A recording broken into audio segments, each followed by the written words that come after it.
When you're caring for someone or in a caring role, sometimes it can be hard to figure out how to juggle your finances as well as helping someone else manage their own. So today we'll be going through some practical tips that you'll be able to use and implement to help you with your planning journey as you care for someone you love.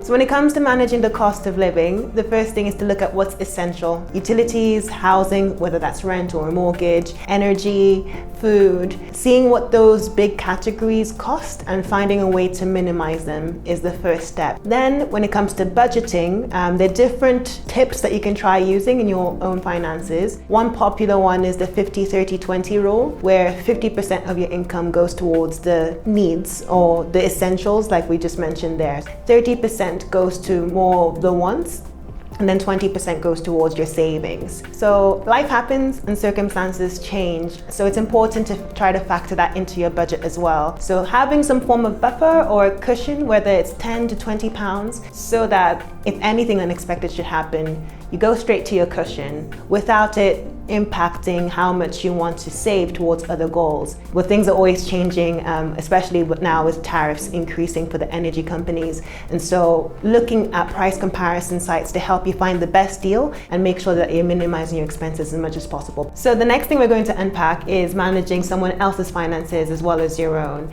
Keeping things separate allows you to keep track of the different expenses. Knowing where you start and where you begin in terms of boundaries, having things separate makes that a lot easier for you. So when it comes to shared and joint expenses, it could be handy having a joint account so that, again, that extra level of visibility, making sure that the money that needs to be in there for those joint expenses are taken care of as well. And then when it comes to keeping track of these expenses, there are plenty of different free budgeting apps that can help you with streamlining things so that you know exactly where your money is going, giving you that extra sense of control over everything. If you're thinking of making big financial decisions, especially those that may impact the person that you're caring for, going to services like Citizens Advice is one place you can get support, or speaking to a money coach with services like what is offered here, Octopus Money, can help you have that space in order to understand what your options are and what the best route forward would be. Depending on the scope of your responsibilities